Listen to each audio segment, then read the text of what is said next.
Depois de muitas idas e vindas da defesa do ex-ajudante de ordens do Bolsonaro, Mauro Cid, finalmente eles fecharam um acordo de delação premiada e as primeiras informações começaram a surgir agora sobre isso.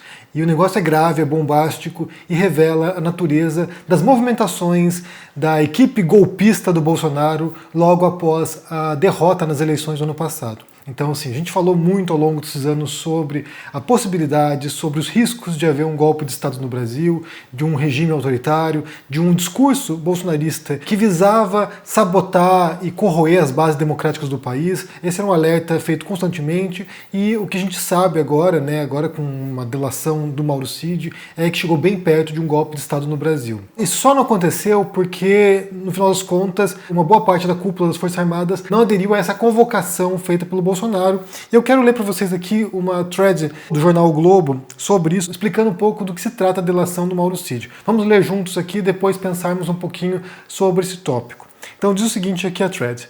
Em delação, um dos fatos narrados em delação premiada pelo ex-ajudante de ordens de Jair Bolsonaro, o tenente-coronel Mauro Cid, é revelado e cai como uma bomba entre os militares.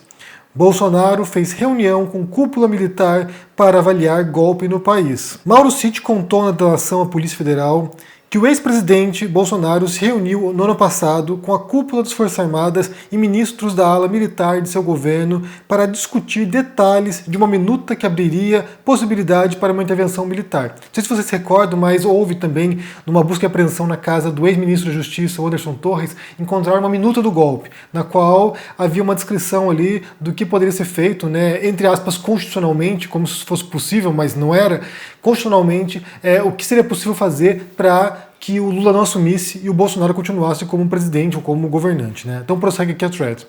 Segundo informações apuradas por Bela Megali, Cid relatou que ele próprio foi um dos participantes da reunião e que o então comandante da Marinha, o almirante Almir Garnier Santos, teria dito a Bolsonaro que sua tropa estaria pronta para aderir ao chamamento do ex-presidente. Segundo a coluna do Lauro Jardim, esse ex-comandante da Marinha, o Almir Garnier, havia dito que tinha ficado em silêncio quando Bolsonaro comentou essas coisas.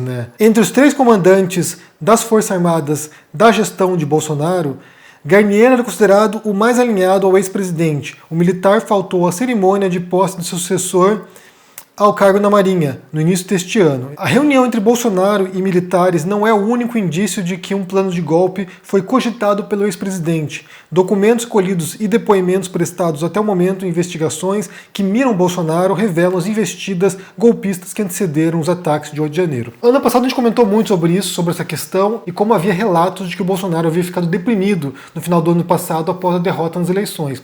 E agora já se sabe, ou se especula, que essa depressão do Bolsonaro, esse desânimo dele, seria porque não houve adesão dos militares para os atos golpistas dele, para as ideias golpistas dele. E aí, o 8 de janeiro, as manifestações, a invasão das sedes dos poderes em Brasília, já seria uma conclusão dessa história quando bolsonaristas foram conclamados, convocados para irem a Brasília para quebrar tudo e tentar instigar uma movimentação, um levante popular por todo o Brasil, o que felizmente não aconteceu.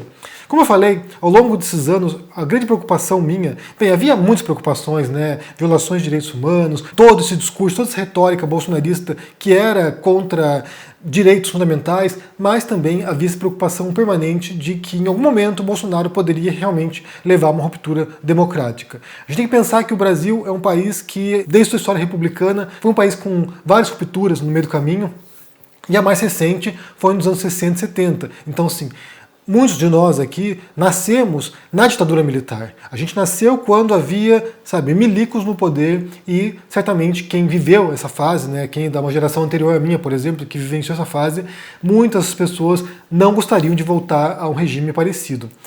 Eu entendo que muita gente critique, ou que tenha várias ressalvas ou vários pontos negativos para questionar as democracias liberais, ou as tais, entre aspas, democracias burguesas. Mas eu tenho certeza que muitíssimos de nós, se tiver a possibilidade de escolher viver numa democracia sólida ou num regime autoritário no qual você não tenha direitos fundamentais, a maioria de nós decidiria por viver numa democracia sólida.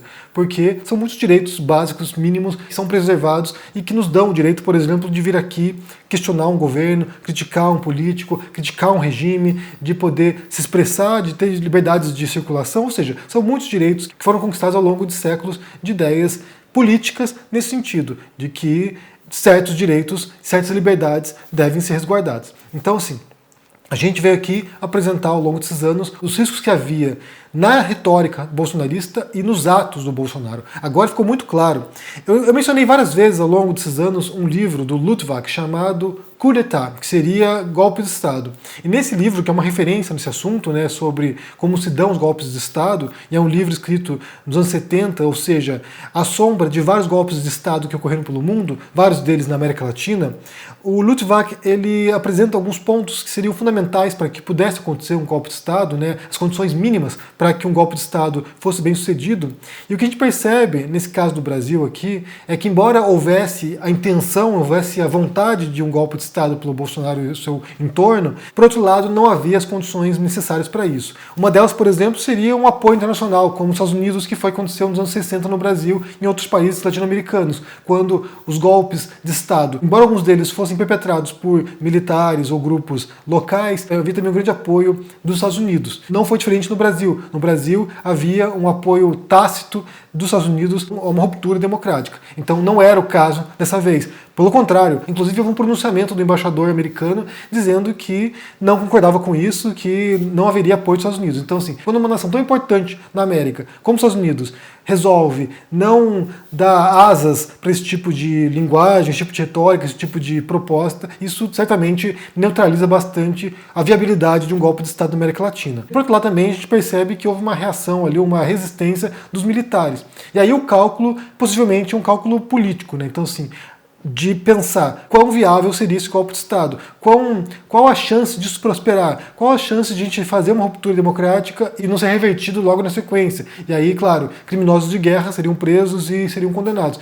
Então, imagino que muitos militares, mesmo tendo uma aspiração golpista, se sentiram coagidos e intimidados pelas consequências. Então, assim, não quer dizer que militares que estiveram nessa reunião, nessa suposta reunião apresentada pelo Mauro Cid aí, não quer dizer que esses militares não tivessem vontade de fazer isso. Possivelmente se depararam com a realidade e com a inviabilidade desse projeto. Por outro lado, também é importante ressaltar que é muito estranho, né? E, assim, é muito perturbador você saber que havia cúpula militar ouvindo projetos, ouvindo ideias golpistas, sem que denunciassem o Bolsonaro, denunciassem pessoas próximas do Bolsonaro. Ou seja, eles ouviram isso, eles viram que havia a iminência de uma ruptura e mesmo assim não agiram. Então eu imagino que isso também seja passível de punição, porque é não ter agido, né? É ser conivente com essas ideias. Isso é importante ressaltar também que essa minuta do golpe de Estado aí, ela foi apresentada para o Bolsonaro via Felipe Martins, que era um olavista, alguém importante no círculo próximo do Olavo de Carvalho. Ele era o assistente especial da presidência da República, muito próximo do Bolsonaro também, alguém que teve influência, que serve de ponte ou de quem engendra essas ideias golpistas,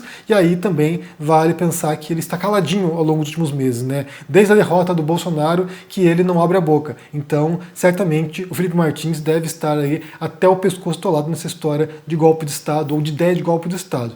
E aí a outra dúvida que permanece, que é a dúvida ao longo dos últimos meses, né, com várias denúncias de corrupção, denúncias de possíveis crimes do Bolsonaro, é porque esse cara não está preso ainda preventivamente, de modo a não intimidar testemunhas, de modo a não tentar, sabe, atrapalhar as investigações. Alguém que aparentemente tentou uma ruptura democrática no Brasil e era uma preocupação permanente nossa.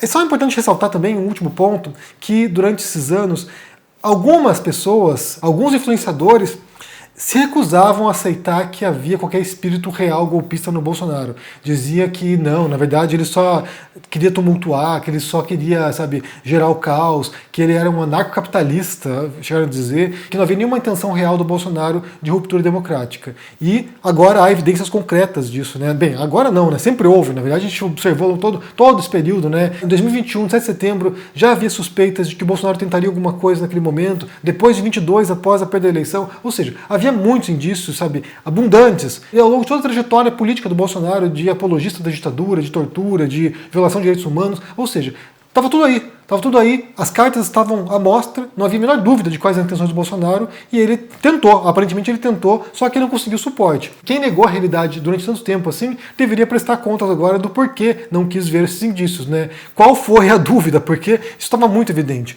E claro que a minha preocupação sempre foi quem está no Brasil aí que teria que lidar com as consequências disso, né? Porque assim, quem já estudou momentos de ruptura democrática em outros países, ou no Brasil mesmo, sabe que as consequências são nefastas.